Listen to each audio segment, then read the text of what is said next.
옛날, 아주 먼 옛날에 호랑이도 먹을 것이 없어 울고 넘는다는 깊고 험한 산골짜기에 겨울 바람이 매섭게 몰아치던 시절이 있었습니다.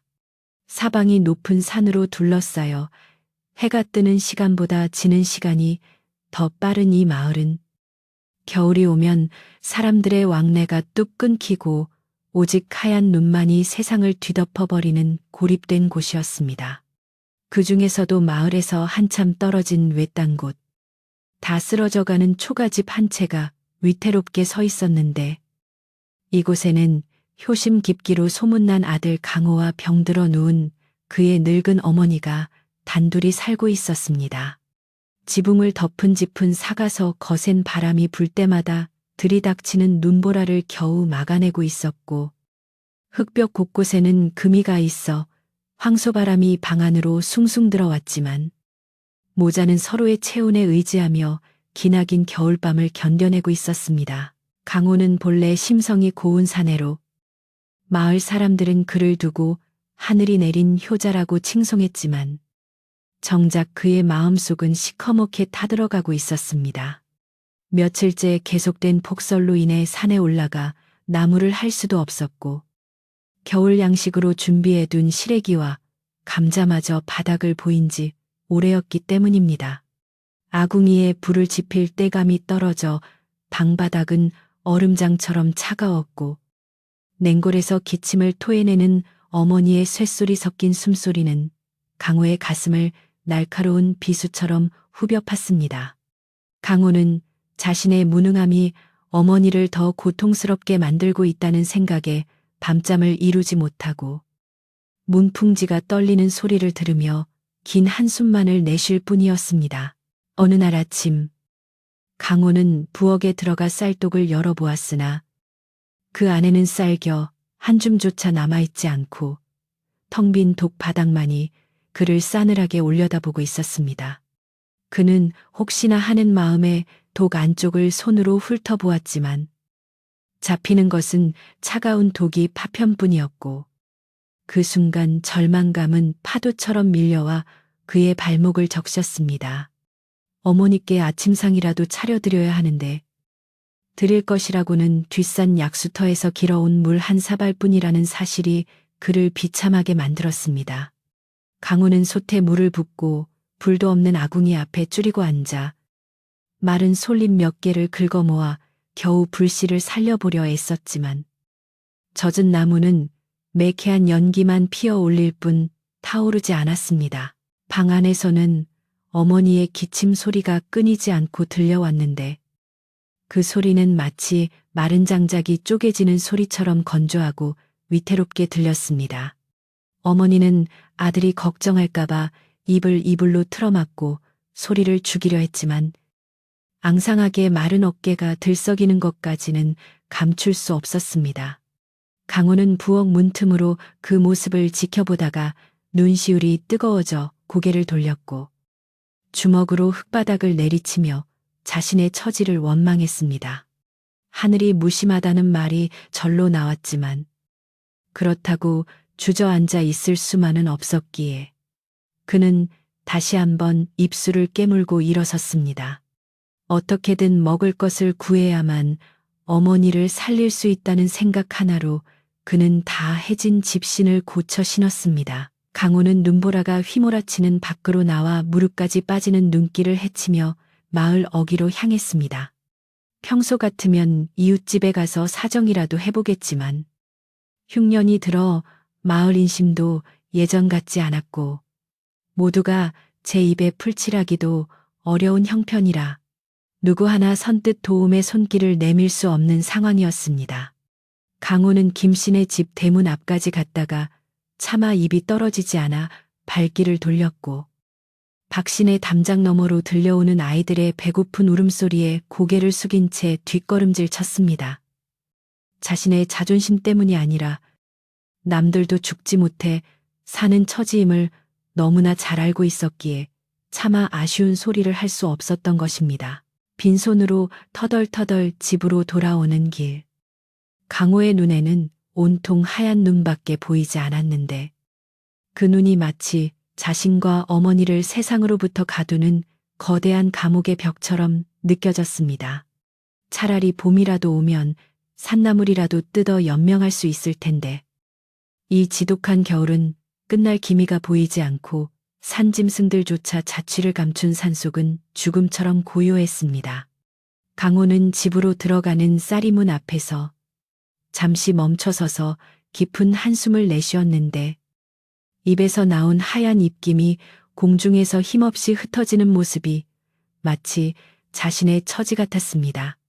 그는 마당 구석에 쌓인 눈을 털어내며 어머니가 기다리실 방 안으로 들어가기 위해 억지 미소를 지어 보였습니다.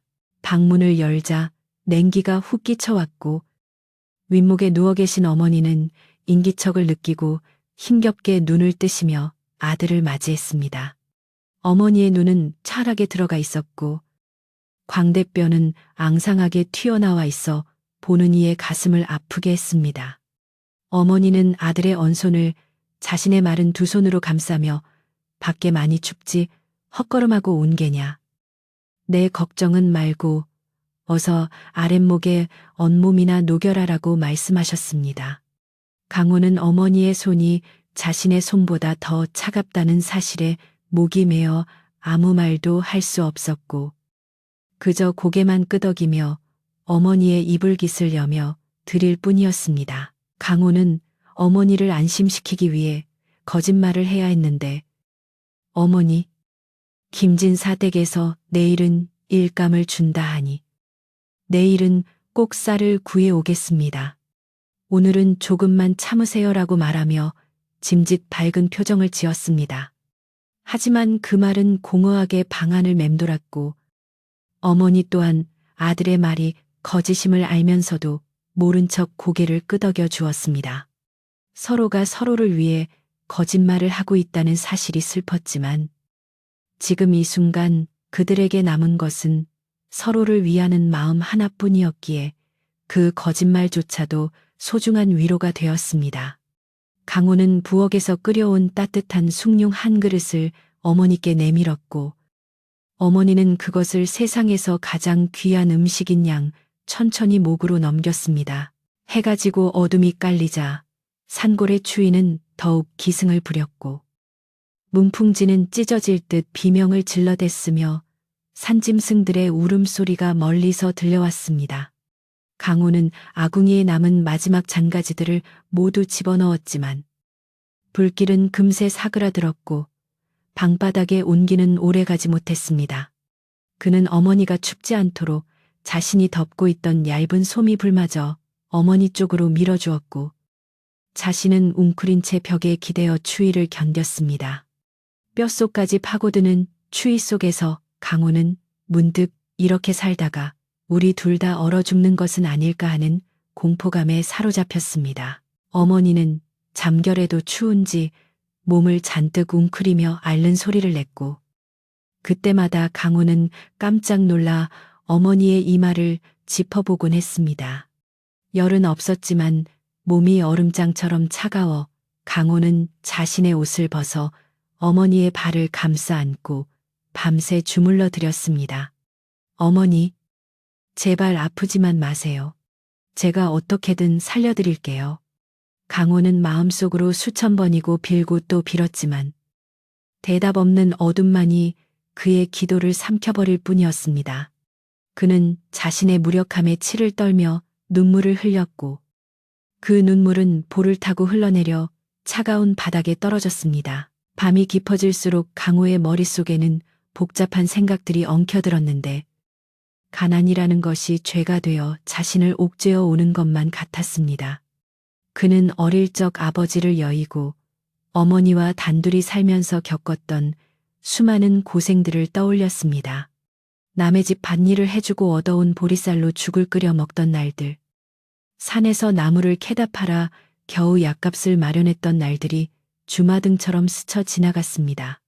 그래도 그때는 희망이라는 것이 있었는데 지금은 사방이 꽉 막힌 벽처럼 아무런 출구가 보이지 않았습니다. 강호는 깊은 절망 속에서 어머니의 얼굴을 물끄러미 바라보았습니다. 어머니의 주름진 얼굴에는 고단했던 세월의 흔적이 고스란히 남아 있었고 그 주름 하나하나가 강호에게는 갚을 수 없는 빚처럼 느껴졌습니다. 어머니는 젊은 시절 홀로 되어 강호를 키우기 위해 안 해본 일이 없었고 자신의 입에 들어갈 것을 아껴 아들에게 먹이며 금지옥엽으로 키워냈습니다. 강호는 그런 어머니를 호강시켜 드리지는 못할 망정 이렇게 춥고 배고픈 곳에서 고생만 시키고 있다는 사실에 죄책감을 느꼈습니다. 그는 어머니의 거친 손을 자신의 뺨에 갖다 대고 소리 없는 오열을 터뜨렸습니다. 새벽녘이 되자 바람은 조금 잦아들었지만 공기는 더욱 차가워져 입김이 서릴 정도가 되었습니다. 강호는 잠시 눈을 붙였으나 추위 때문에 곧 다시 깨어났고 뜬 눈으로 밤을 지새우며 날이 밝기만을 기다렸습니다. 창호지 문 너머로 희미하게 푸르스름한 빛이 스며들기 시작할 무렵 강호는 자리에서 일어나 부엌으로 나갔습니다. 빈솥을 멍하니 바라보며 그는 오늘 하루를 또 어떻게 버텨야 할지 막막함에 한숨을 내쉬었습니다.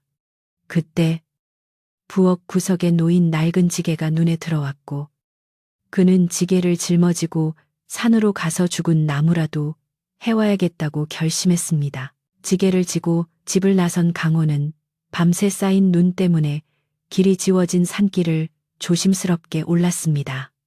나뭇가지마다 하얀 눈꽃이 피어 있었지만 강호의 눈에는 그 아름다움이 들어오지 않았고 오직 죗감이 될 만한 죽은 나무들만 보였습니다.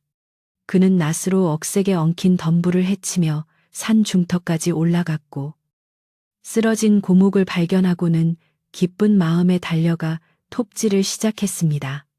땀이 비 오듯 쏟아졌지만 그는 쉴 새 없이 톱을 움직이며 잠시나마 배고픔과 추위를 잊으려 애썼습니다.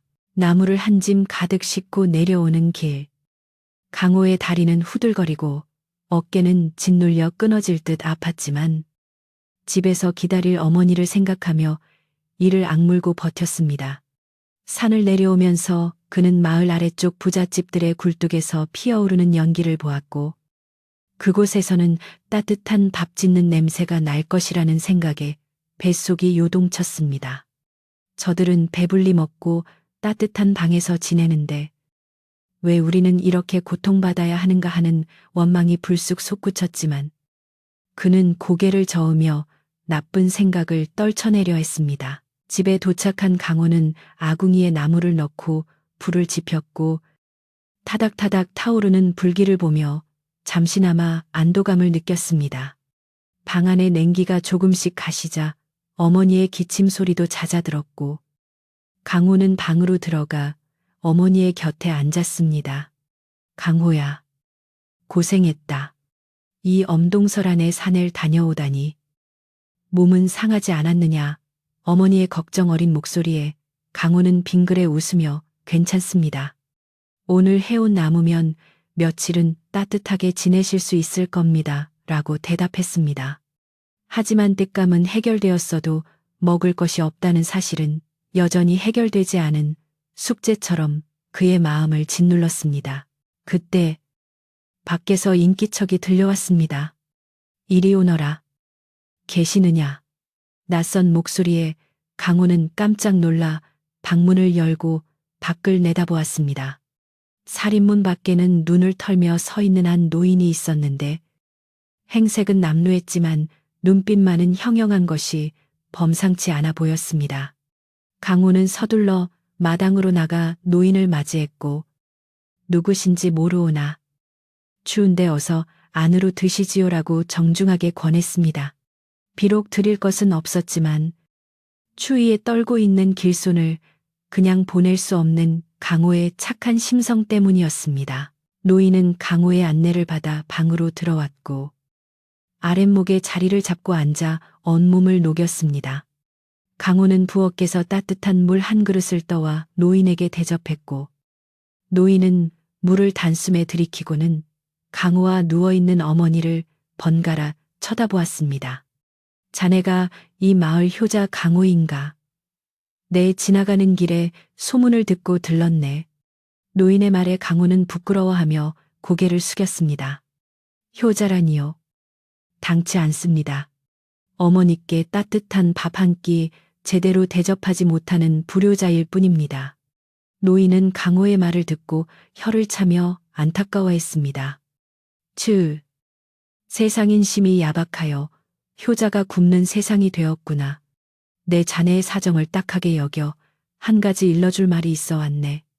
강호는 노인의 말에 귀가 번쩍 뜨였습니다. 혹시 돈을 벌 수 있는 일자리라도 소개해 주려는 것일까 하는 기대감이 생겼기 때문입니다. 강호는 무릎을 꿇고 노인의 다음 말을 기다렸습니다. 어르신, 무슨 말씀이신지요? 어머니를 살릴 수 있는 길이라면 무엇이든 하겠습니다.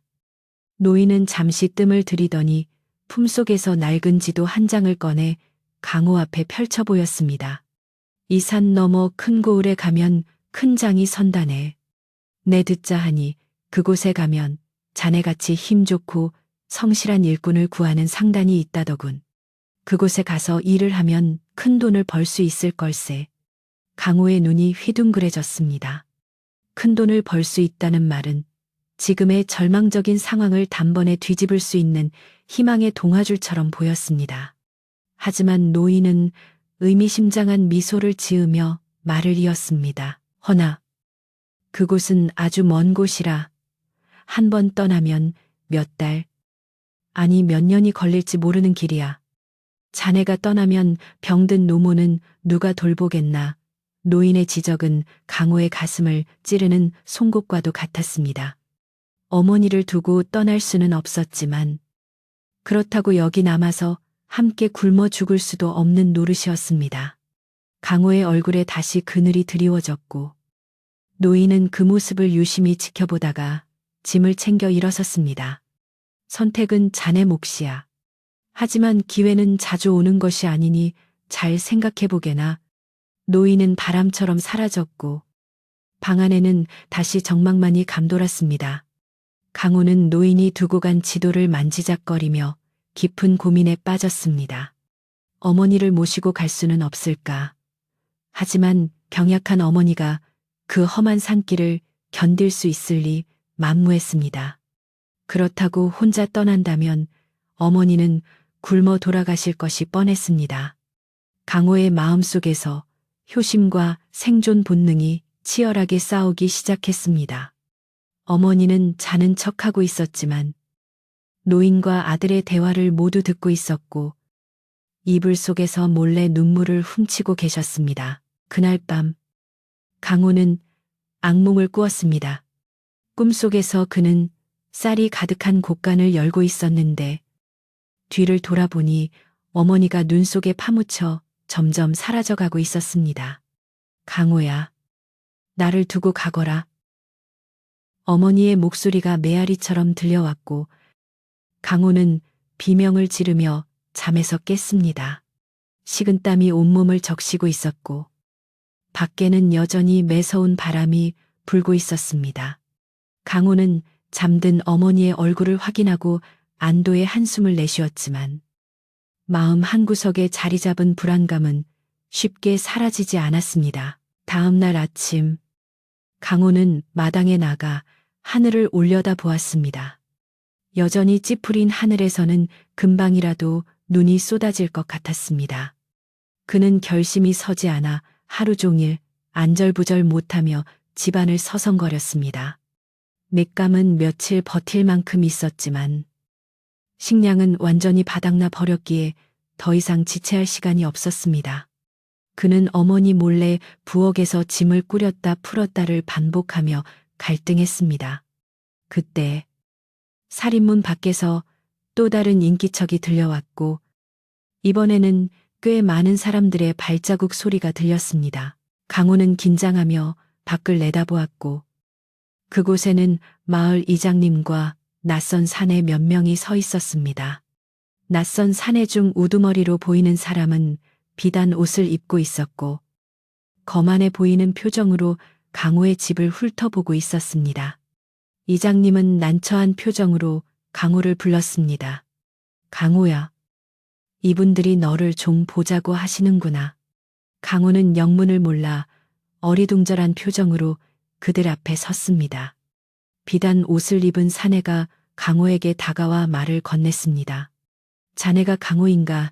내 자네에 대한 이야기를 많이 들었네. 그의 등장은 강호의 운명을 송두리째 뒤흔들 예고편과도 같았습니다.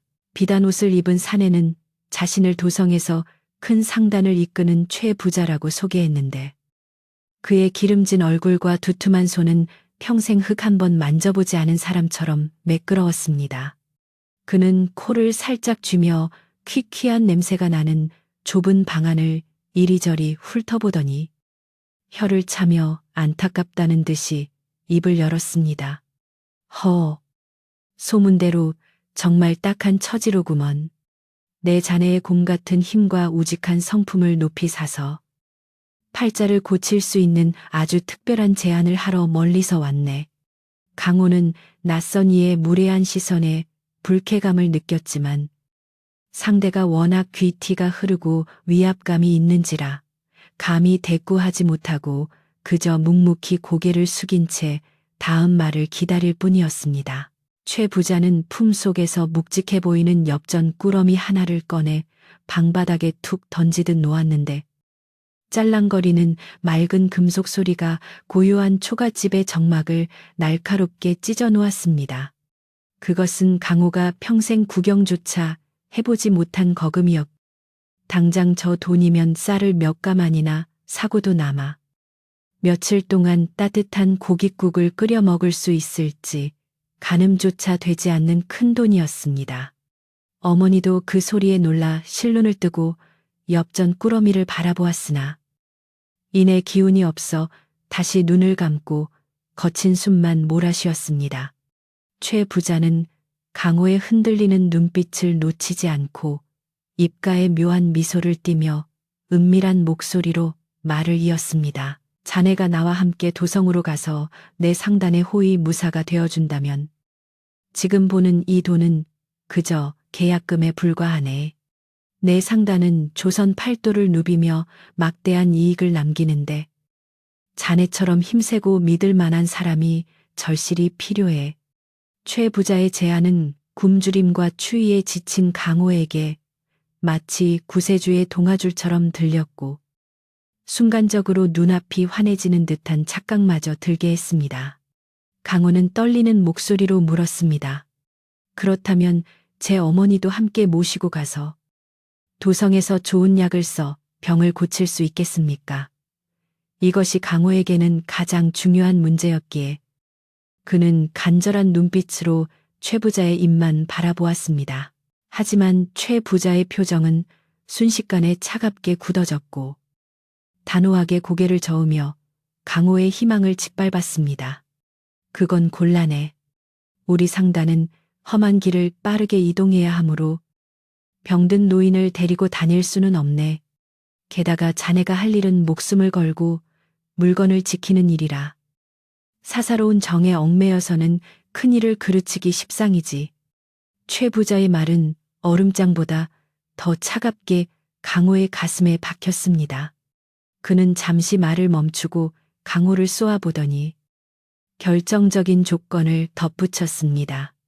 자네가 성공하고 싶다면 과거의 인연은 여기서 깨끗이 정리하고 홀몸으로 떠나야 하네. 어머니는 마을 사람들에게 부탁하든지 운명에 맡기든지 하고 말이야. 강호는 망치로 머리를 얻어맞은 듯 멍해졌고 엽전 꾸러미와 어머니를 번갈아 바라보며 깊은 혼란에 빠졌습니다. 어머니를 버리고 떠나라는 말은 곧 폐륜을 저지르라는 뜻이었으나 당장 굶어 죽어가는 현실 앞에서 그 돈의 유혹을 뿌리치기란 너무나 고통스러운 일이었습니다. 최 부자는 강호의 갈등을 즐기기라도 하듯 자리에서 일어나며 말했습니다. 내 이 마을 주막에 3일간 머물 테니 그동안 잘 생각해보게. 이 돈은 자네가 굶지 말고 생각하라고 두고 가는 것이니 부담 갖지 말고 쓰게나. 그는 엽전 꾸러미를 남겨둔 채 매정한 바람과 함께 방을 나갔고 방 안에는 다시 무거운 침묵만이 감돌았습니다. 최 부자가 떠난 후 강호는 엽전 꾸러미를 불에 댄 듯 멀리 밀어놓았지만 배고픔에 지친 위장은 자꾸만 그쪽으로 시선을 돌리게 만들었습니다. 어머니는 아무 말씀 없이 벽 쪽으로 돌아 누워 계셨지만 어깨가 간헐적으로 들썩이는 것으로 보아 소리 없이 울고 계심이 분명했습니다. 강호는 마당으로 뛰쳐나와 찬물로 세수를 하며 정신을 차리려 애썼지만 팔자를 고칠 기회라는 최 부자의 목소리가 귓가에서 윙윙거려 괴로웠습니다. 그는 미칠 것만 같은 심정으로 장작을 패기 시작했고 도끼질을 할 때마다 안 된다. 절대 안 된다라고 소리치며 자신을 다잡았습니다. 그러나 소문은 발 없는 말이 되어 천리를 간다고 했듯이 최 부자가 강혼의 집에 다녀갔다는 이야기는 삽시간에 온 마을로 퍼져나갔습니다. 우물가에 모인 아낙네들은 얼음장을 깨고 물을 기르며 수군거렸습니다. 글쎄, 강호가 그 돈 많은 상인을 따라 도성으로 간다지 뭐야. 늙은 어미를 내팽개치고 말이야. 누군가는 강호의 처지를 동정하며 오죽하면 그러겠나. 젊은 사람이 굶어 죽게 생겼는데 살 길이라도 찾아야지라고 두둔했지만 또 다른 누군가는 아무리 그래도 천륜을 저버리면 천벌을 받는 법이라며 혀를 찼습니다. 마을 사람들의 시선은 점차 호기심에서 비난으로 혹은 동정에서 경멸로 바뀌어 가고 있었습니다. 강호가 마을 어귀를 지날 때마다 사람들은 하던 이야기를 멈추고 힐끔거렸고 그 따가운 시선은 강호의 등 뒤에 꽂혀 그를 더욱 위축되게 만들었습니다. 그는 죄인이라도 된 듯 고개를 푹 숙이고 걸어야 했으며 평소 친하게 지내던 동네 형님조차 그를 보고 못 본 척 고개를 돌리는 것을 보고 큰 충격을 받았습니다. 가난은 단순히 배고픔의 문제가 아니라 사람의 존엄과 관계마저 갉아먹는 무서운 병이라는 것을 그는 뼈저리게 느끼고 있었습니다. 강호는 도망치듯 마을 뒷산 언덕으로 올라가 차라리 아무도 없는 곳으로 숨어버리고 싶은 심정이었습니다. 그때 마을의 가장 큰 어르신이자 지혜롭기로 소문난 박노인이 언덕 위 정자에 앉아 곰방대를 물고 있는 모습이 보였습니다. 박노인은 강호가 다가오는 것을 보고도 놀란 기색 없이 옆자리를 손으로 톡톡 치며 앉으라는 신호를 했습니다. 강호는 쭈뼛거리며 노인 곁에 앉았고 한참 동안 아무 말 없이 눈 덮인 마을 전경을 내려다보았습니다. 박노인은 깊게 들이마신 담배 연기를 허공으로 길게 내뿜으며 마치 혼잣말하듯 툭 던졌습니다. 사람이 산다는 게 참으로 고단한 일이지 눈앞에 떡이 있어도 먹지 못할 때가 있고 먹어서는 안 될 떡이 굴러 들어올 때도 있는 법이니라. 강호는 그 말이 자신의 상황을 꿰뚫어 보고 있다는 것을 직감하고 울컥하는 마음에 참았던 눈물을 쏟아냈습니다. 어르신, 저는 어찌해야 합니까? 어머니를 모시자니 둘 다 굶어 죽을 판이고 떠나자니 어머니를 버리는 짐승만도 못한 놈이 됩니다. 제발 저에게 길을 가르쳐 주십시오. 강호는 노인의 바짓가랑이를 잡고 오열했고 그의 통곡 소리는 산골짜기에 메아리쳐 허공으로 흩어졌습니다. 박노인은 거친 강호의 손을 따뜻하게 잡아주며 낮지만 힘있는 목소리로 말했습니다. 강호야, 잘 듣거라. 배부른 돼지가 되어 밤마다 악몽에 시달리는 것보다 배고픈 소크라테스가 되어 다리 뻗고 자는 것이 낫다는 말이 있지 않더냐. 아, 이건 서양 말이니 알아듣기 힘들겠구나. 박노인은 다시 말을 고쳐 강호의 눈을 똑바로 응시하며 말했습니다. 지금 눈앞의 배부름을 위해 천륜을 끊는다면 네가 비단 옷을 입고 고기를 씹는다 한들 그 고기 맛이 모래알 같을 것이야. 평생 어미의 울음소리가 귓가에 맴돌아 단 하룻밤도 편히 잠들지 못할 게다. 진정한 효는 죽 한 그릇이라도 마음 편히 나누는 데에 있느니라. 노인의 말은 강호의 가슴속 깊은 곳에 있는 양심을 건드렸고 흔들리던 마음에 큰 파문을 일으켰습니다.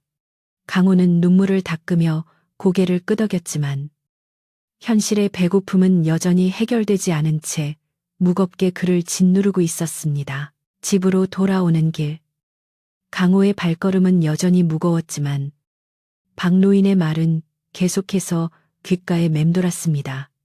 하지만 집에 도착했을 때 강호는 뜻밖의 광경을 목격하고 자리에 얼어붙고 말았습니다.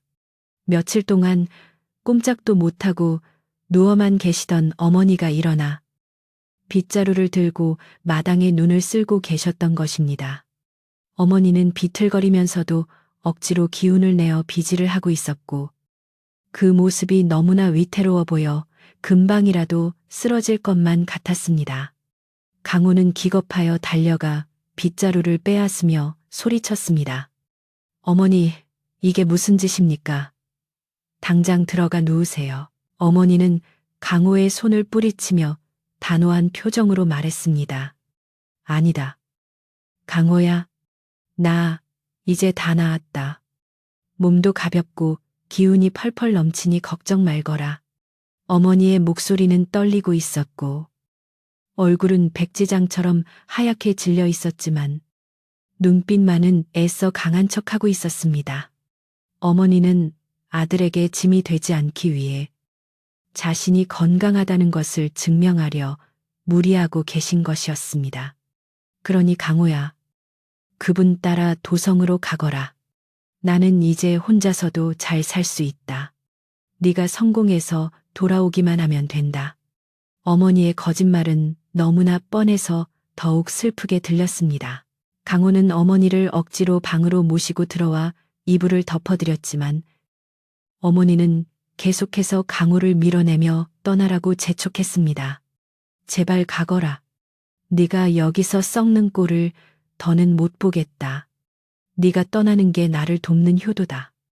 어머니는 가슴속에 묻어두었던 모진 말들을 쏟아내며 아들의 등을 떠밀었습니다. 그것은 자식을 살리기 위해 자신의 가슴을 도려내는 어미의 처절한 사랑이었고 강호는 그 마음을 너무나 잘 알기에 가슴이 미어지는 고통을 느꼈습니다. 모자는 서로를 끌어안지도 못하고 각자의 자리에서 숨죽여 울며 기나긴 밤을 보내야 했습니다. 이튿날 최 부자가 머물고 있다는 주막에서 심부름꾼 아이가 달려와 전가를 전했습니다. 내일 아침 일찍 상단이 떠날 것이니 그때까지 결정을 내리지 못하면 없던 일로 하겠소. 그리고 만약 온다면 반드시 혼자여야 하오. 그 통보는 마치 사형 선고처럼 들렸고 강호에게 남은 시간은 이제 반나절도 채 되지 않았습니다. 강호는 쌀독을 긁어 마지막 남은 쌀 한 톨까지 모아 죽을 끓였고 이것이 어쩌면 어머니와 먹는 마지막 식사가 될지도 모른다는 생각에 손이 부들부들 떨렸습니다. 죽 한 그릇을 비우는 동안 모자 사이에는 아무런 대화도 오가지 않았고 숟가락 부딪히는 소리만이 공허하게 울렸습니다. 밤이 깊어지자 눈보라는 더욱 거세져 초가집 전체가 흔들릴 정도였고 강호는 잠을 이루지 못한 채 앉아 고민에 고민을 거듭했습니다. 엽전 꾸러미를 가지고 도망칠까? 아니면 최 부자에게 사정해볼까? 온갖 생각이 머릿속을 맴돌았지만 어떤 것도 뾰족한 수가 되지 못했습니다. 어머니는 끙끙 앓는 소리를 내면서도 잠꼬대처럼 가거라. 어서 가거라. 라고 중얼거렸습니다. 강호는 어머니의 잠든 얼굴을 물끄러미 내려다보다가 불현듯 무서운 결심을 한 듯 주먹을 꽉 쥐었습니다. 그의 눈에는 도끼와 슬픔이 동시에 서려 있었고 더 이상 물러설 곳이 없다는 절박함이 그를 극단적인 선택으로 몰아넣고 있었습니다. 강호는 조용히 일어나 지게를 방 안으로 들여왔습니다. 그리고 두꺼운 소미불을 지게 위에 깔고 잠든 어머니가 깨지 않도록 조심스럽게 안아지게 태웠습니다. 어머니는 깃털처럼 가벼웠고 그 가벼움이 강호의 죄책감을 더욱 무겁게 짓눌렀습니다. 어머니, 조금만 참으세요. 제가 다 알아서 하겠습니다.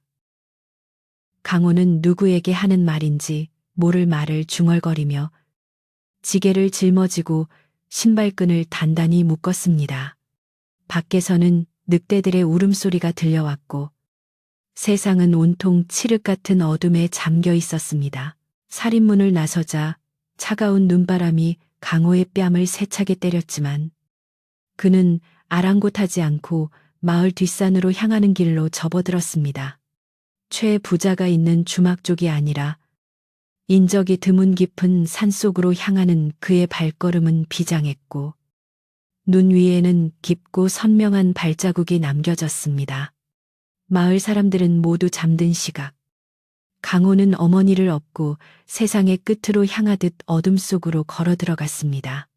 이것이 어머니를 버리러 가는 길인지 아니면 다른 계획이 있는 것인지 강호 자신조차 확신할 수 없는 혼란 속에서 그는 묵묵히 산을 올랐습니다. 지게 위에서 흔들림을 느낀 어머니가 눈을 떴습니다. 강호야, 지금 어디로 가는 게냐? 혹시 나를 버리러 가는 게냐? 어머니의 물음은 떨리고 있었지만 원망보다는 체념에 가까운 목소리였습니다. 강호는 대답 대신 걸음을 재촉하며 거친 숨을 몰아쉬었습니다. 어머니, 묻지 마시고 그냥 주무세요. 따뜻한 곳으로 모셔다 드릴게요. 강호의 눈에서는 뜨거운 눈물이 흘러내려 꽁꽁 언보를 적셨지만 그는 뒤를 돌아보지 않았습니다.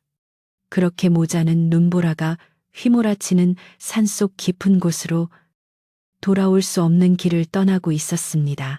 강호의 발걸음은 깊은 산속으로 향할수록 점점 더 무거워졌고 무릎까지 차오르는 눈은 그의 진행을 끈질기게 방해했습니다.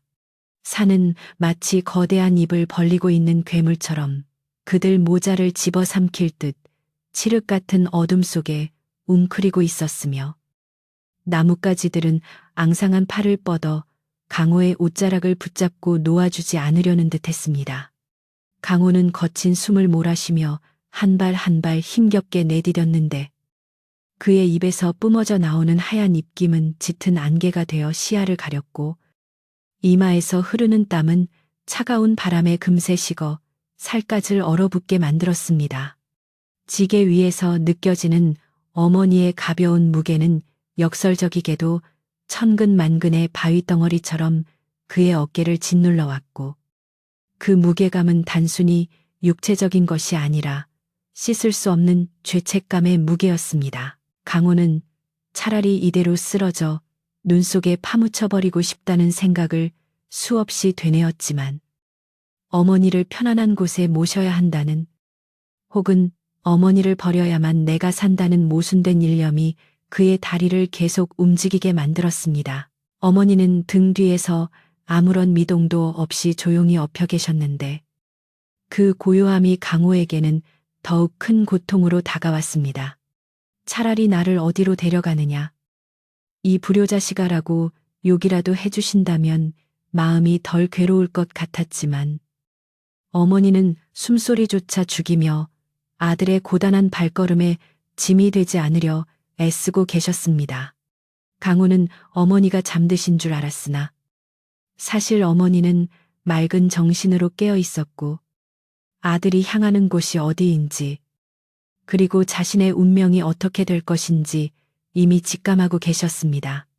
하지만 어머니의 마음속에는 죽음에 대한 두려움이나 아들에 대한 원망은 티끌만큼도 없었고 오직 어두운 산길을 홀로 내려가야 할 아들에 대한 걱정만이 가득 차올랐습니다. 그녀는 아들의 등에서 전해져 오는 따뜻한 체온과 거친 심장 박동 소리를 느끼며 이것이 이승에서 나누는 마지막 온기임을 슬프게 실감하고 있었습니다. 산중턱을 넘어설 무렵 바람은 더욱 거세져 눈보라가 소용돌이치기 시작했고 사방을 분간할 수 없을 정도로 시야가 흐려졌습니다. 강호는 길을 잃지 않으려 안간힘을 쓰며 나무 기둥을 붙잡고 벼랑 끝을 피해 걸음을 옮겼지만 낯선 산길은 험난하기 그지없어 몇 번이나 미끄러질 뻔했습니다. 그때마다 강호는 어이쿠하며 중심을 잡았고 지게가 흔들릴 때마다 어머니는 본능적으로 아들의 목을 더 꼭 끌어안았습니다. 그 작은 손길에서 느껴지는 어머니의 본능적인 의지는 강호의 가슴을 후벼 팠지만 그는 이를 악물고 눈물을 삼키며 다시 발을 떼었습니다. 강호는 마음속으로 조금만 더 가면 된다. 저 너머 양지바른 곳까지만 가면 된다. 라고 스스로를 최면 걸듯 다독였지만 그 양지바른 곳이 어머니에게는 차가운 무덤이 될 것임을 그 자신도 너무나 잘 알고 있었습니다. 어머니는 아들이 길을 헤매며 깊은 산속으로 들어가는 것을 보면서 문득 옛날 생각이 떠올라 가슴이 먹먹해졌습니다. 강호가 아주 어렸을 때 산에서 길을 잃고 울고 있던 것을 자신이 업고 내려왔던 그날의 기억이 주마등처럼 스쳐 지나갔습니다. 그때는 자신이 젊고 강해서 아들을 지켜줄 수 있었지만 지금은 늙고 병들어 아들에게 짐만 되고 있다는 사실에 서글픔이 밀려왔습니다. 어머니는 아들이 자신을 버리고 돌아가는 길에 혹여나 길을 잃고 산짐승에게 해를 입거나 동사하지 않을까 하는 공포에 사로잡혔습니다. 이 깊은 산은 한번 길을 잃으면 다시는 나오기 힘든 미로와도 같았고 눈까지 내려 발자국이 지워지면 아들은 영영 마을로 돌아가지 못할 수도 있었습니다. 어머니는 결심한 듯 떨리는 손을 지게 밖으로 조심스럽게 내밀었습니다. 어머니는 손이 닿는 곳에 있는 솔가지와 나뭇가지를 찾아 더듬거렸고 손끝에 까칠한 나무 껍질이 닿자 힘을 주어 꺾기 시작했습니다. 뚝 하는 작은 소리와 함께 나뭇가지가 꺾였고 어머니는 그것을 아들이 눈치채지 못하게 조심스럽게 바닥으로 떨어뜨렸습니다.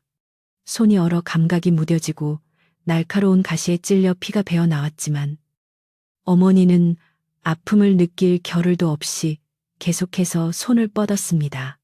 아들이 한 걸음을 뗄 때마다 어머니는 생명줄을 놓듯 나뭇가지 하나를 꺾어 길 위에 표시를 남겼습니다.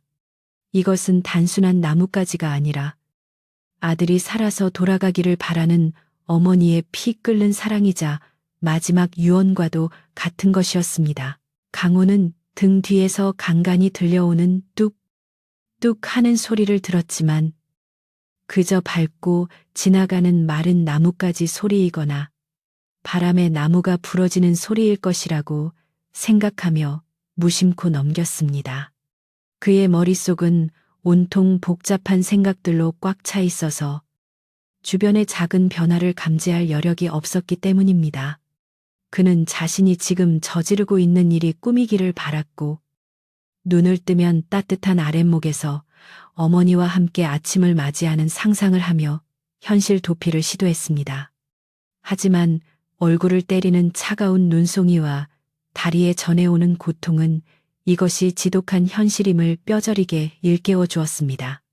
강호는 미친 사람처럼 중얼거렸습니다. 어머니, 춥지 않으세요? 조금만 참으세요. 거의 다 왔습니다. 그의 목소리는 떨리고 있었고 그것은 어머니를 위로하는 말이 아니라 자기 자신을 합리화하기 위한 비겁한 변명이었습니다. 어머니는 아들의 질문에 대답 대신 손을 더 뻗어 굵은 가지를 꺾으려 애썼습니다. 이번에는 가지가 억세어 잘 꺾이지 않았지만 어머니는 젖먹던 힘까지 짜내어 기어이 가지를 부러뜨려 길가에 던져 놓았습니다. 손톱이 깨지고 손가락 마디마디가 끊어질 듯 아팠지만 어머니는 멈출 수 없었습니다. 눈은 점점 더 많이 내려 방금 지나온 길조차 하얗게 덮어버리고 있었기에 어머니의 표식만이 아들이 살 수 있는 유일한 이정표가 될 것이 분명했습니다. 강호야, 부디 이 어미는 있더라도 길은 잊지 말거라. 네가 사는 길만이 내가 편히 눈 감을 수 있는 길이다. 어머니는 마음속으로 수천 번이고 아들의 이름을 부르며 눈물 섞인 기도를 올렸습니다. 산새는 더욱 험해져 이제는 길이랄 것도 없는 가파른 비탈길이 이어졌고 강호는 몇 번이나 미끄러져 무릎을 팔았습니다. 그때마다 지게가 크게 휘청거렸고 어머니는 떨어지지 않으려 아들의 어깨를 꽉 잡아야 했습니다. 강호는 죄송합니다. 죄송합니다를 연발하며 다시 일어섰고 그의 바지는 찢어져 피가 배어나오고 있었습니다. 어머니는 아들의 상처를 보며 가슴이 미어지는 듯 했지만 지금 멈추라고 하면 아들이 더 큰 결심을 해야 한다는 것을 알기에 차마 입을 떼지 못했습니다. 어머니는 자신의 옷고름을 풀어 손에 쥐고 있다가 눈에 잘 띄는 나뭇가지에 살짝 묶어두기도 했습니다. 하얀 눈 속에 붉은 옷고름이 펄럭이는 모습은 마치 어머니의 붉은 마음처럼 애처롭게 보였습니다. 어느새 그들은 사람이 살지 않는 산의 깊은 골짜기, 일명 저승골이라 불리는 곳에 다다랐습니다. 이곳은 마을 사람들도 약초를 캐러 올 때조차 꺼리는 험한 곳으로 사방이 절벽으로 둘러싸여 있어 바람조차 빠져나가지 못하고 맴도는 곳이었습니다. 강호는 이곳이라면 누구의 눈에도 띄지 않고 어머니를 내려놓을 수 있을 것이라고 생각했습니다. 바위 아래 약간의 공간이 있어 눈을 피할 수 있는 곳을 발견한 강호는 그곳을 향해 비틀거리며 걸어갔습니다. 그의 심장은 터질 듯이 뛰었고 손발은 공포와 추위로 인해 걷잡을 수 없이 떨려왔습니다. 이제 곧 어머니와 작별해야 한다는 사실이 목을 조여와 숨을 쉬기조차 힘들었습니다. 어머니는 아들이 멈칫거리는 것을 느끼고 목적지에 거의 도착했음을 알았습니다. 그녀는 꺾어둔 나뭇가지가 눈에 잘 덮이지 않았는지 확인하려 고개를 돌려보았지만 어둠과 눈보라 때문에 지나온 길은 희미하기만 했습니다. 불안한 마음에 어머니는 손에 잡히는 마지막 솔가지들을 한꺼번에 꺾어 바닥에 뿌렸습니다. 부디 이 가지들이 너를 지켜주기를. 산신령님, 제발 우리 아들 내려가는 길 굽어 살펴주시기를.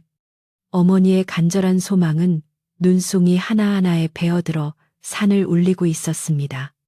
그녀는 이제 자신의 죽음은 받아들였지만 아들의 생존 앞에서는 여전히 헌신적인 어머니일 뿐이었습니다. 강호는 바위 아래 평평한 곳에 지게를 내려놓기 위해 조심스럽게 무릎을 굽혔습니다.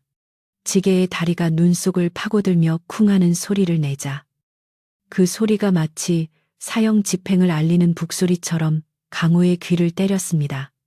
그는 지게를 벗지 못하고 한참 동안 그 자세 그대로 엎드려 있었는데 차마 어머니를 내려놓고 뒤돌아설 용기가 나지 않았기 때문입니다.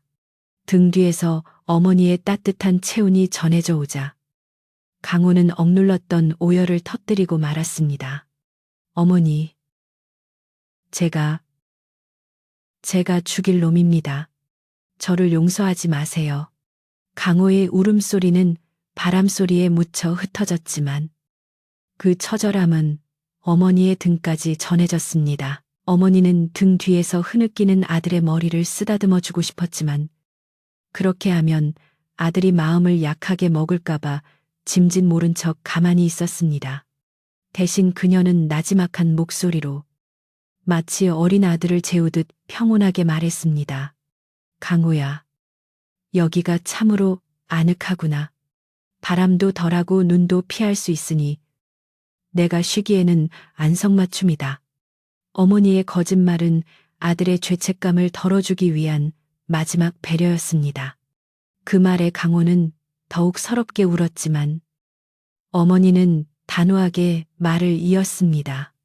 이제 날이 밝기 전에 어서 내려가거라.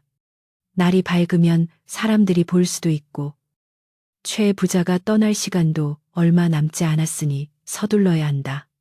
강호는 떨리는 손으로 지게의 끈을 풀었고 어머니는 지게에서 내려와 차가운 바닥에 앉았습니다. 강호는 자신이 입고 있던 겉옷을 벗어 어머니의 어깨에 덮어드렸고 가져온 얇은 이불로 어머니의 다리를 감쌌습니다. 어머니, 제가 꼭 성공해서 다시 모시러 오겠습니다. 그때까지만, 제발 그때까지만 살아계셔 주세요. 강호는 지키지 못할 약속인 줄 알면서도 맹세하듯 소리쳤습니다. 어머니는 앙상한 손으로 아들의 뺨을 어루만지며 슬픈 미소를 지었습니다. 그래, 알았다. 내 걱정은 말고 어서 가거라. 뒤도 돌아보지 말고 뛰어가거라. 어머니의 손길은 거칠었지만 따뜻했고 강호는 그 손을 얼굴에 비비며 한동안 떨어지지 못했습니다. 하지만 시간은 야속하게 흘러갔고 강호는 결국 자리에서 일어섰습니다.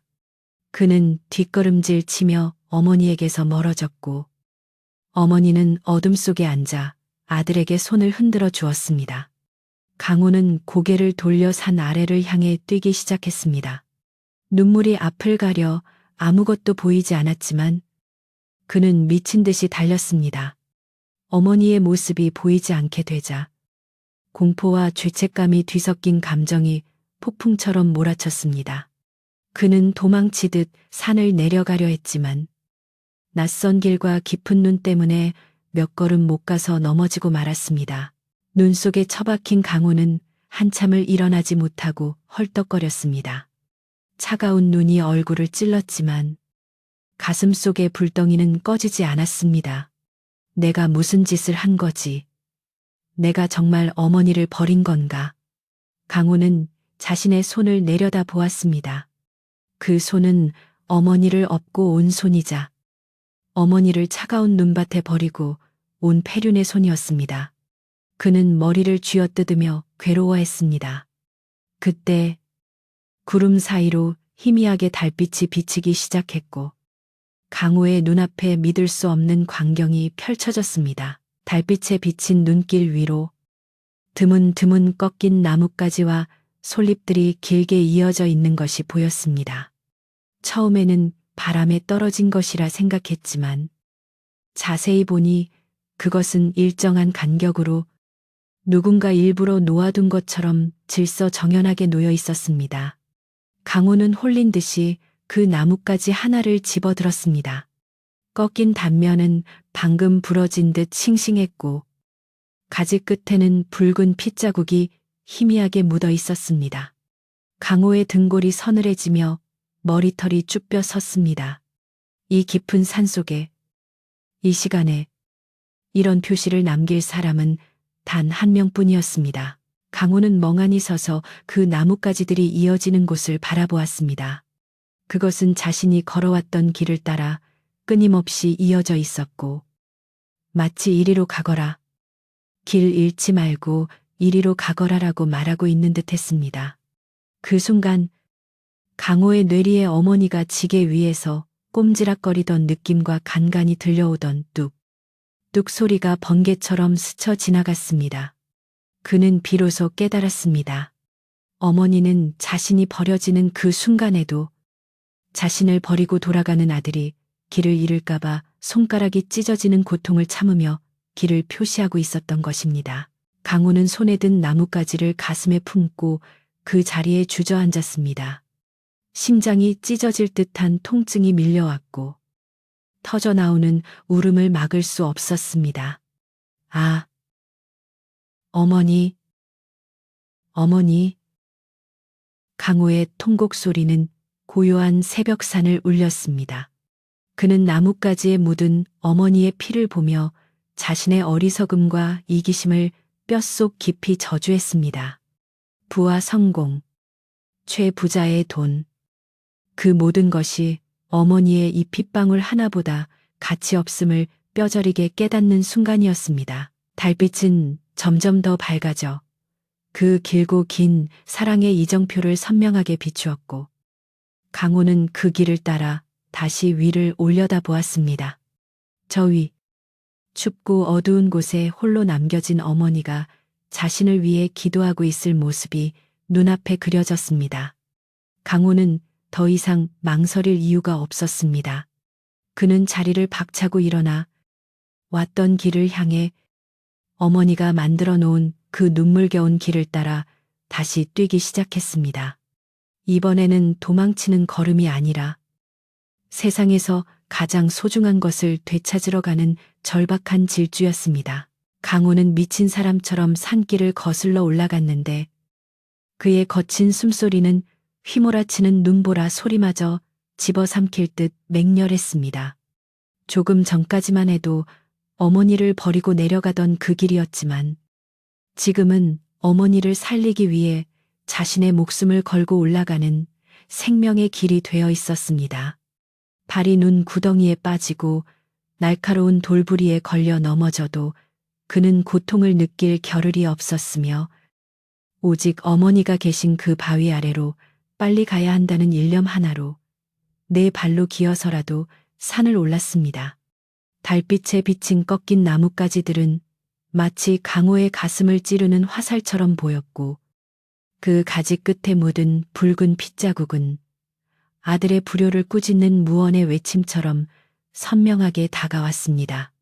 강호는 그 나뭇가지들을 하나하나 밟지 않으려 조심하며 어머니가 남긴 사랑의 흔적을 따라 울부짖으며 달렸습니다. 산중턱을 넘어설 때쯤 강호의 체력은 바닥이 났지만 정신력은 그 어느 때보다 또렷하게 깨어 있었습니다. 그는 자신이 얼마나 끔찍한 짓을 저지르려 했는지 그 찰나의 순간에 악마의 유혹에 빠져 천륜을 저버릴 뻔했다는 사실에 치를 떨었습니다. 어머니 제발 살아만 계셔주세요. 제가 잘못했습니다. 강호의 목소리는 메아리가 되어 골짜기를 울렸지만 돌아오는 것은 차가운 바람 소리뿐이었습니다.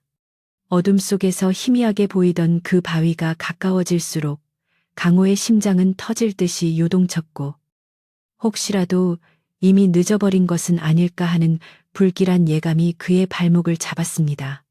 하지만 그는 고개를 세차게 흔들며 그 불길함을 떨쳐내고 마지막 남은 힘을 짜내어 바위 쪽으로 몸을 날렸습니다. 바위 아래 오목한 공간. 그곳에는 강호가 두고 온 얇은 이불 덩어리가 눈에 반쯤 덮인 채 웅크리고 있었습니다.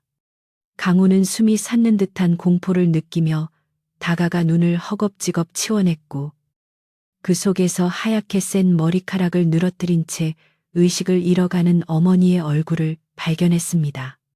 어머니의 얼굴은 핏기 하나 없이 창백했고 입술은 파랗게 질려 있었으며 눈썹과 속눈썹에는 하얀 서리가 내려앉아 있었습니다.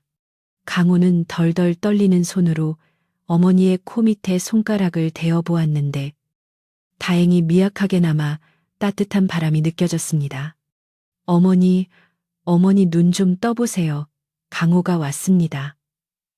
강호는 어머니의 상체를 끌어안고 자신의 체온을 나누려 안간힘을 썼습니다. 강호의 뜨거운 눈물이 어머니의 차가운 뺨 위로 뚝뚝 떨어지자 그 온기에 반응하듯 어머니의 눈꺼풀이 파르르 떨렸습니다. 한참 만에 힘겹게 눈을 뜬 어머니는 눈앞에 있는 아들의 얼굴을 보고는 꿈을 꾸는 듯 멍한 표정을 지었습니다.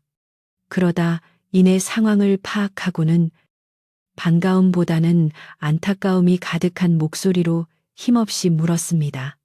강호야, 네가 왜 다시 왔느냐? 그냥 가라니까. 뒤도 돌아보지 말고 가라니까. 왜 또 와서 이 고생을 하느냐? 어머니는 얼어붙은 손을 들어 아들을 밀어내려 했지만 그 손길에는 힘이 하나도 없었고 오히려 아들의 옷자락을 붙잡는 듯한 애처로운 몸짓이 되고 말았습니다. 강호는 어머니의 언손을 자신의 겨드랑이에 넣고 녹이며 오열했습니다. 어머니, 제가 미쳤었습니다. 돈이고 뭐고 다 필요 없습니다. 어머니 없이는 저도 못 삽니다. 같이 가요. 같이 집에 가요. 강호의 말은 진심이었고 그 말 속에는 뼈저린 후회와 다시 찾은 사랑에 대한 확신이 담겨 있었습니다. 어머니는 아들의 진심 어린 눈물을 보며 더 이상 그를 밀어낼 수 없음을 깨달았습니다. 그녀는 흐릿한 눈으로 아들을 바라보며 그래, 내 새끼. 장하다 내 새끼. 라고 중얼거리며 마침내 긴장을 풀고 아들의 품에 몸을 맡겼습니다. 모자는 눈보라치는 산속에서 서로를 부둥켜 안고 한참을 울었고 그 뜨거운 눈물은 주변의 눈을 녹일 만큼 뜨거웠습니다. 다시 어머니를 업고 산을 내려오는 길. 강호의 발걸음은 올라올 때와는 비교도 안 될 만큼 가벼웠습니다. 지게도 없이 맨몸으로 어머니를 업었지만 등 뒤에서 느껴지는 어머니의 심장 박동 소리가 그에게 무한한 힘을 불어넣어주고 있었기 때문입니다. 동쪽 하늘에서는 서서히 먼동이 터오기 시작했고 검푸른 새벽 하늘이 붉게 물들며 세상을 깨우고 있었습니다. 어둠 속에 묻혀있던 산길이 서서히 모습을 드러내자 강호는 올라올 때는 미처 보지 못했던 풍경들을 볼 수 있었습니다. 길가에 이어진 꺾인 나뭇가지와 솔잎들은 아침 햇살을 받아 마치 황금색 꽃길처럼 빛나고 있었고 그것은 세상 그 어떤 비단길보다도 아름답고 고귀한 길로 보였습니다. 강호는 그 나뭇가지들을 밟을 때마다 마음속으로 다짐하고 또 다짐했습니다. 이 길은 어머니가 자신의 생명을 깎아 만든 길이라는 것을, 그리고 자신이 평생 걸어가야 할 효의 길이라는 것을 가슴 깊이 새겼습니다. 어머니, 보십시오. 해가 뜨고 있습니다. 이제 곧 따뜻해질 겁니다. 강호가 등 뒤로 말을 걸자 어머니는 아들의 목에 얼굴을 묻으며 나지막이 대답했습니다. 그래, 참으로 곱구나. 네 등이라 그런지 하나도 춥지가 않다. 사실 어머니의 몸은 여전히 차가웠지만 아들의 등에서 전해지는 사랑의 온기가 마음만은 따뜻하게 데워주고 있었던 것입니다. 마을 어귀에 도착했을 때 마을은 막 잠에서 깨어나 아침을 준비하는 연기로 자욱했습니다. 부지런한 닭들이 달을 치며 울어댔고 개들이 짖는 소리가 들려왔습니다. 강호는 어머니를 업은 채 당당하게 마을길을 걸어갔는데 밤새 죄책감에 짓눌려 숨어 다니던 모습은 온데간데 없고 그 표정에는 비장함과 결연함이 서려 있었습니다. 우물가에 나온 몇몇 아낙네들이 강호의 모습을 보고 깜짝 놀라 수군거렸지만 강호는 그들의 시선을 피하지 않고 곧바로 자신의 집으로 향했습니다. 이제 그에게 중요한 것은 남들의 시선이 아니라 자신이 지켜야 할 어머니와 자신의 떳떳한 양심뿐이었습니다. 집에 도착한 강호는 어머니를 따뜻한 아랫목에 눕혀드리고 소미불을 겹겹이 덮어 체온이 빠져나가지 않도록 했습니다. 방 안은 여전히 냉골이었지만 강호는 부엌으로 달려가 남은 장작을 모두 아궁이에 넣고 불을 지폈습니다. 활활 타오르는 불길을 보며 그는 맹세했습니다. 다시는 어머니를 차가운 방에 두지 않겠노라고. 굶어 죽는 한이 있어도 어머니 곁을 지키겠노라고 다짐했습니다. 그는 부엌 구석에 놓여있던 엽전 꾸러미를 집어들었습니다. 어제까지만 해도 그것은 희망의 상징이었지만 지금은 어머니와 자신을 갈라놓으려 했던 저주스러운 물건으로만 보였습니다. 강호는 엽전 꾸러미를 들고 곧장 최부자가 머물고 있는 주막으로 향했습니다. 주막 앞에는 벌써 떠날 채비를 마친 상단의 말과 짐들이 늘어서 있었고 최부자는 말 위에 올라타 거만한 표정으로 하인들에게 지시를 내리고 있었습니다. 강호가 헐레벌떡 뛰어오는 모습을 본 최부자는 입꼬리를 올리며 회심의 미소를 지었습니다. 역시 돈 앞에는 장사가 없지라고 생각하며 강호가 어머니를 버리고 온 것이라 확신했던 것입니다. 최부자는 다가온 강호에게 짐짓 점잖은 척하며 물었습니다. 오, 강호 자네 왔는가 그래. 결심은 섰는가. 홀가분하게 떠날 준비는 되었고 강호는 최부자의 말 앞에서 잠시 숨을 고르더니 손에 쥐고 있던 엽전 꾸러미를 최부자의 말 앞에 툭 던졌습니다. 짤랑거리는 소리와 함께 흙바닥에 나뒹구는 돈주머니를 보고 최부자의 눈이 휘둥그레졌고 주변에 있던 하인들과 구경하던 마을 사람들도 숨을 죽였습니다. 강호는 흔들림 없는 눈빛으로 최부자를 똑바로 올려다보며 단호하고 우렁찬 목소리로 말했습니다. 이 돈은 가져가십시오. 저는 가지 않겠습니다. 제 어머니는 짐짝이 아니라 제 하늘입니다. 하늘을 버리고 어찌 땅에서 잘 살기를 바라겠습니까? 최 부자는 예상치 못한 강호의 반응에 당황하여 얼굴이 불그락 푸르락해졌습니다. 감히 천한 촌놈이 자신의 호의를, 그것도 이렇게 많은 사람들이 보는 앞에서 무참히 거절했다는 사실에 자존심이 상했던 것입니다. 이 멍청한 놈, 지금 네가 무슨 짓을 한 줄 아느냐. 평생 가난 구덩이에서 벗어날 기회를 제 발로 차버리다니, 내 놈이 굶어 죽어봐야 정신을 차리겠구나. 최 부자는 채찍을 휘두르며 악담을 퍼부었지만 강호는 눈 하나 깜짝하지 않고 꼿꼿이 서서 그 말을 받아냈습니다. 굶어 죽더라도 어머니 곁에서 죽겠습니다. 비단 옷을 입고 평생을 후회하며 사는 것보다 거적을 덮더라도 마음 편히 사는 게 사람의 도리라 배웠습니다. 어서 마을을 떠나십시오. 강호의 기백에 눌린 것은 오히려 최 부자 쪽이었습니다. 주변에서 지켜보던 마을 사람들도 처음에는 강호를 어리석다 생각했으나 그의 당당한 태도와 효심에 감동하여 하나둘 고개를 끄덕이며 웅성거리기 시작했습니다. 그래, 강호 말이 맞지? 저런 효자가 어디 있나? 돈이 전부는 아니지. 여론이 강호 쪽으로 기울자 최 부자는 더 이상 머무를 명분이 없음을 깨달았습니다. 최 부자는 씩씩거리며 하인에게 눈짓을 했고 하인은 바닥에 떨어진 엽전 꾸러미를 주워 담았습니다. 두고 보자. 내 놈이 언제까지 그 잘난 효심으로 버티나 보자. 최 부자는 표독스러운 말을 남기고 말머리를 돌려 마을을 빠져나갔습니다. 상단이 일으킨 먼지가 가라앉을 때까지 강호는 그 자리에 서서 그들의 뒷모습을 지켜보았습니다.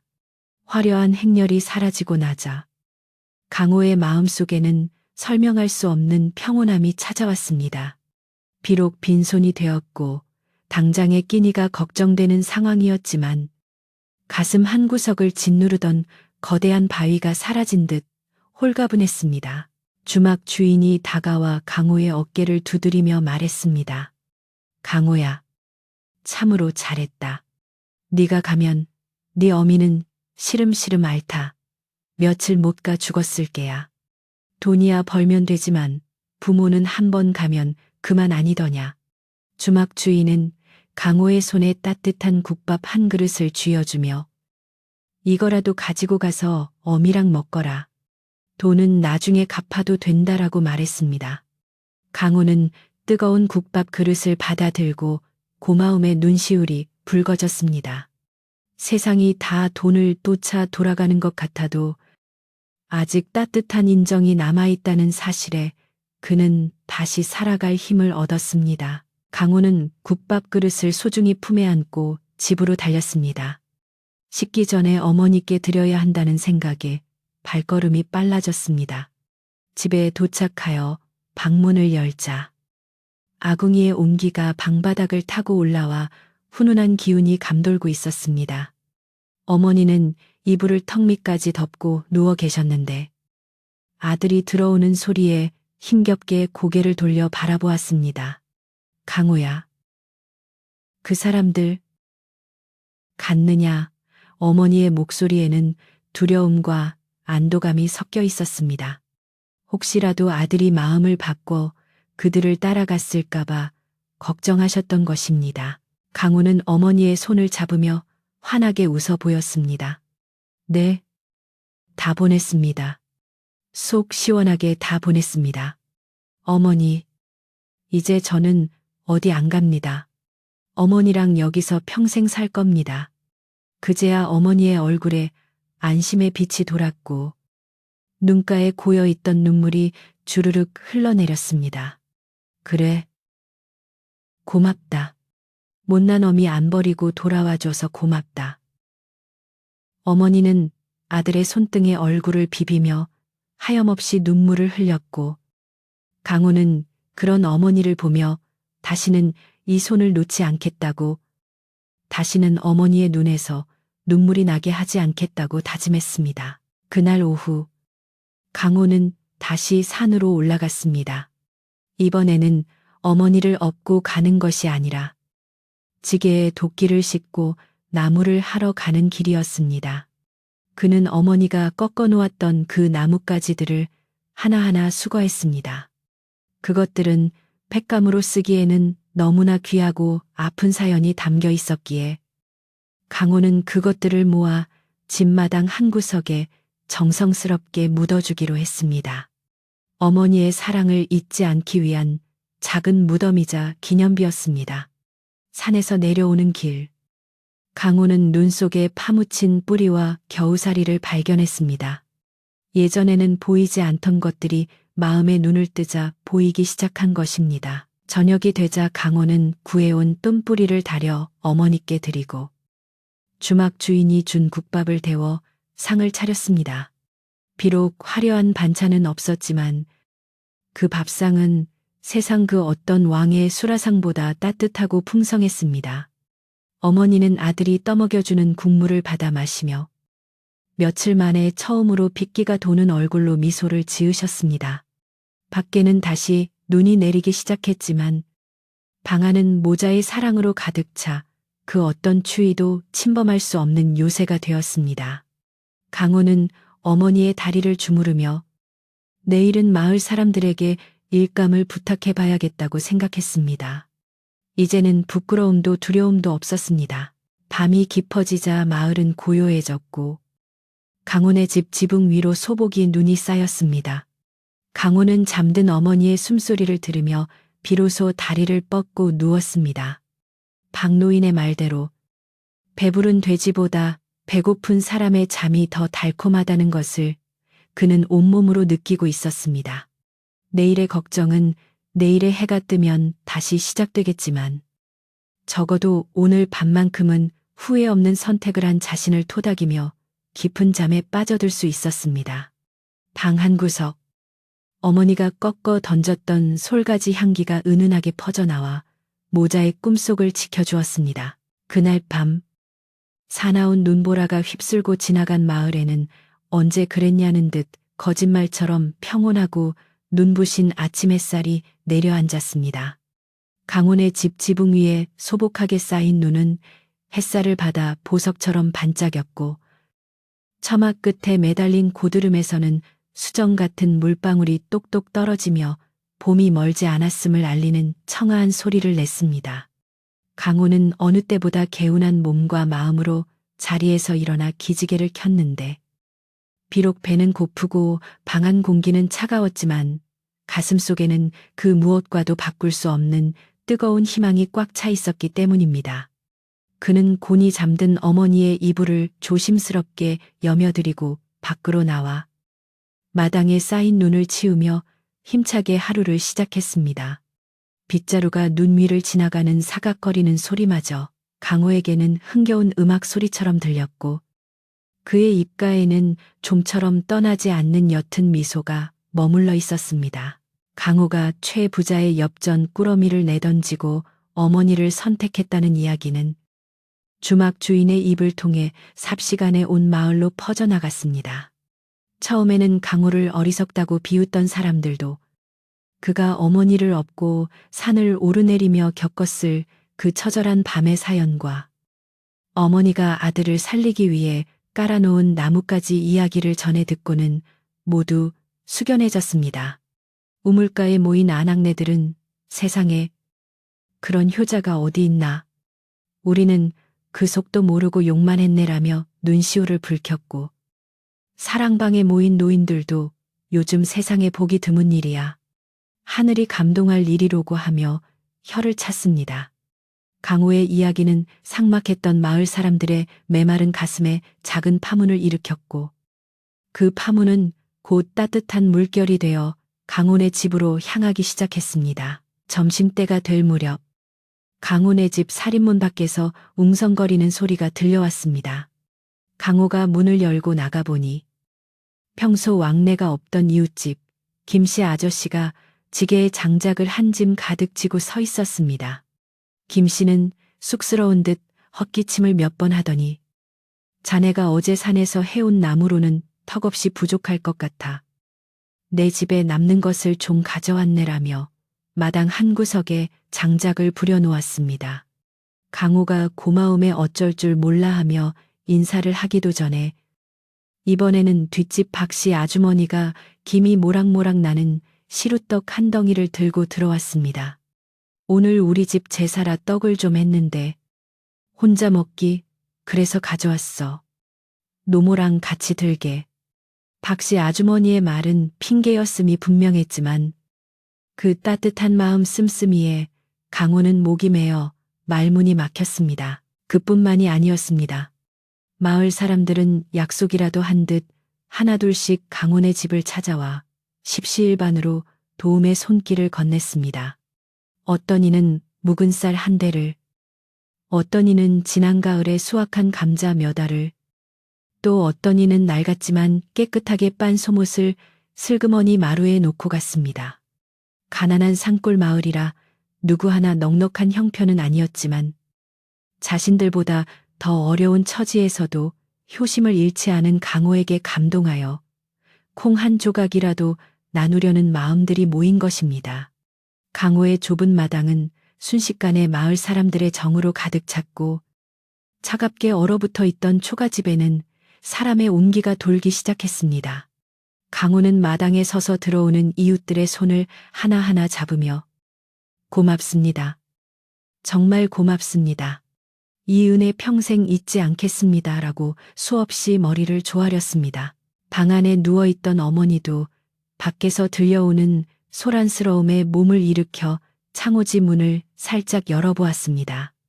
마당에 쌓여가는 장작과 곡식들, 그리고 아들의 손을 잡고 격려해주는 이웃들의 모습을 보며 어머니는 하염없이 눈물을 흘렸습니다. 아이고, 세상에. 우리 강호가 복을 받는구나. 마음을 바르게 쓰니 하늘이 돕는구나. 어머니는 자신이 아들에게 짐만 된다고 생각하여 죽으려 했으나 사실은 그 아들의 효심이 이웃을 움직이고 세상을 움직여 다시 살 길을 열었다는 것을 깨달았습니다. 어머니의 병색이 완연하던 얼굴에도 희미하게 생기가 돌기 시작했고 마음의 고통이 사라지자 몸의 병도 한결 가벼워지는 듯했습니다. 그것은 어떤 명약보다도 효과가 좋은 사람들의 정이라는 이름의 약이었습니다.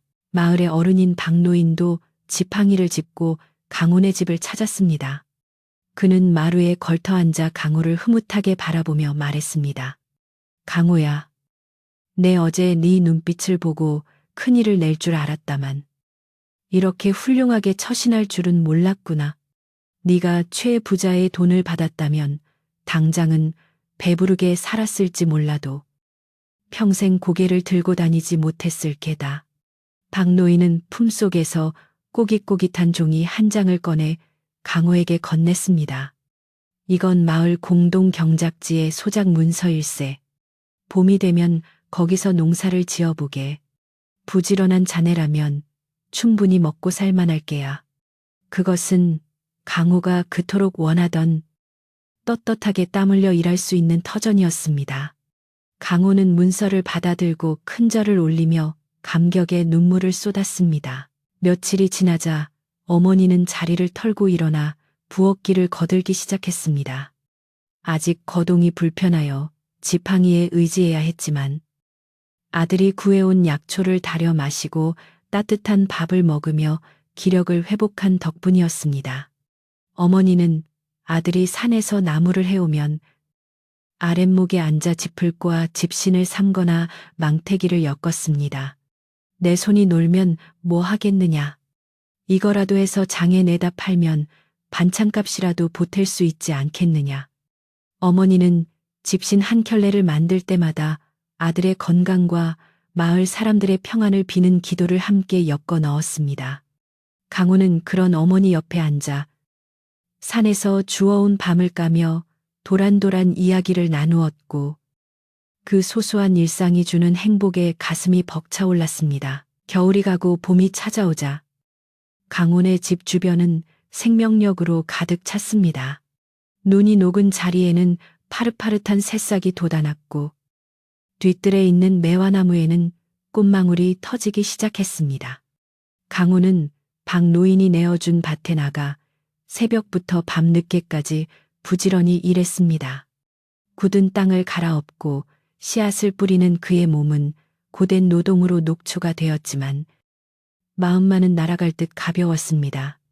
밭에서 일하다 잠시 허리를 펴고 멀리 보이는 자신의 집을 바라볼 때면 굴뚝에서 피어오르는 하얀 연기가 그렇게 아름다울 수 없었습니다. 저 연기 아래 어머니가 기다리고 계신다는 사실이, 그리고 저녁이면 함께 밥상을 마주할 수 있다는 사실이 그에게는 무엇보다 큰 힘이 되었습니다. 어느 날 저녁, 강호는 밭일을 마치고 돌아오는 길에 산입구에 들렀습니다. 그곳에는 지난 겨울 어머니가 자신을 살리기 위해 꺾어 놓았던 나뭇가지들을 모아 묻어둔 작은 흙무덤이 있었습니다. 봄이 되자 그 주변으로 이름 모를 들꽃들이 피어나 마치 어머니의 사랑을 기리는 듯 화사하게 장식하고 있었습니다. 강호는 그 앞에 쪼그리고 앉아 흙을 쓰다듬으며 중얼거렸습니다. 어머니, 그때 그 나뭇가지가 아니었으면 저는 지금쯤 짐승처럼 살고 있었을 겁니다. 저를 사람으로 만들어주셔서 고맙습니다. 그는 맹세했습니다. 세월이 흘러 어머니가 돌아가시는 날까지, 아니 돌아가신 후에도 이 마음을 절대 잊지 않겠다고. 그 나뭇가지들은 강호의 가슴 속에 영원히 시들지 않는 푸른 나무로 자라나고 있었습니다. 계절은 흘러 다시 가을이 되었고 강호의 밭은 황금빛으로 물들었습니다. 하늘도 강호의 정성을 알았는지 그의 농사는 대풍년이 들었습니다. 강호는 수확한 곡식을 가장 먼저 마을 회관으로 가져가 지난 겨울 자신을 도와준 이웃들에게 골고루 나누어 주었습니다. 이건 제 땀방울이기도 하지만 어르신들과 형님들이 주신 사랑의 결실입니다. 강호의 넉넉한 인심에 마을 사람들은 칭찬을 아끼지 않았고 강호는 이제 마을에서 없어서는 안 될 듬직한 일꾼이자 효자의 표상이 되었습니다. 더 이상 그 누구도 강호를 가난뱅이라고 무시하지 않았으며 오히려 그의 맑은 심성을 존경하며 사위로 삼고 싶어하는 사람들까지 생겨났습니다. 어느 늦가을 밤, 강호와 어머니는 따뜻한 아랫목에 마주 앉아 갓 수확한 고구마를 쪄먹고 있었습니다. 김이 모락모락 나는 고구마를 반으로 가르자 노란 속살이 드러났고 달콤한 냄새가 방 안 가득 퍼졌습니다. 어머니는 뜨거운 고구마를 호우 불어 아들에게 먼저 건넸고 아들은 가장 맛있는 부분을 떼어 어머니 입에 넣어드렸습니다. 창호지 문 밖에는 가을 바람이 불어 낙엽 구르는 소리가 들렸지만 방 안은 모자의 웃음소리로 훈훈하기만 했습니다. 어머니가 강호의 손을 잡으며 말씀하셨습니다. 강호야, 비단 옷 입고 고기 반찬 먹는 것보다 너랑 이렇게 마주 앉아 고구마 먹는 게 천배 만배 더 행복하다. 내 평생 지금이 제일 좋다. 강호는 어머니의 거친 손을 자신의 볼에 비비며 대답했습니다. 저도 그렇습니다. 어머니, 돈으로 산 행복은 금방 사라지지만 우리가 함께 만든 이 행복은 평생 갈 것입니다. 오래오래 사세요. 제가 더 잘 모시겠습니다. 어머니의 눈가에는 주름 사이로 행복한 눈물이 맺혔고 강호의 눈시울도 붉어졌습니다. 방 한구석 선반 위에는 지난 겨울 산에서 가져온 이제는 바싹 마른 솔가지 하나가 고이 놓여 있었습니다. 그것은 그들에게 부귀영화보다 더 소중한 가치, 즉 가족 간의 사랑과 헌신을 상기시켜주는 갑오와도 같은 것이었습니다. 호롱불 아래 그림자가 길게 드리워졌고 두 사람의 그림자는 하나로 겹쳐져 흔들림 없이 벽을 지탱하고 있었습니다. 밤이 깊어가자 마을의 불빛들도 하나둘 꺼지고 세상은 고요한 잠 속에 빠져들었습니다. 강호는 어머니의 잠자리를 봐드리고 호롱불을 낮추었습니다. 은은한 불빛 아래 평온하게 잠든 어머니의 얼굴을 보며 강호는 마음속으로 깊은 감사를 드렸습니다. 힘든 시련이 있었기에 지금의 평온함이 더욱 소중하다는 것을 그는 알았습니다. 밖에서는 바람이 불어와 풍경 소리를 딸랑딸랑 울렸지만 그 소리는 더 이상 처량하지 않고 자장가처럼 평화롭게 들렸습니다. 강호도 어머니의 발치에 누워 이불을 끌어당겼습니다. 따뜻한 온기가 온몸을 감싸 안았고 고된 하루를 보낸 그의 몸은 나른하게 풀려갔습니다. 꿈속에서 강호는 어머니와 함께 꽃이 만발한 봄산을 걷고 있었습니다. 그곳에는 눈보라도 없고 배고픔도 없고 이별도 없었습니다. 오직 따뜻한 햇살과 향기로운 꽃내음, 그리고 서로를 아끼는 마음만이 가득했습니다. 강호의 입가에 편안한 미소가 번졌고 그의 숨소리는 규칙적으로 변해갔습니다. 깊은 산골 마을의 작은 초가집. 그곳에는 세상 그 어떤 보물보다 값진 사랑이 깃들어 있었고 그 사랑은 추운 겨울을 이겨낸 봄꽃처럼 영원히 시들지 않을 것입니다. 이야기는 여기까지입니다. 부디 오늘 밤 여러분의 꿈자리에도 강호의 효심처럼 따뜻하고 은은한 온기가 스며들기를 바랍니다. 편안히 주무세요. 오늘 밤 준비한 이야기는 여기까지입니다. 강호의 지극한 효심이 만들어낸 따뜻한 기적이 잠드시는 분들의 머리맡에도 포근한 이불처럼 덮이기를 바랍니다. 밖은 춥고 어두워도 마음속에 피어난 사랑의 등불은 그 어떤 바람에도 꺼지지 않는 법이지요. 이제 등불을 낮추고 물러가겠습니다. 부디 근심 걱정은 내려놓으시고 평안하고 깊은 잠 주무시기를 바랍니다.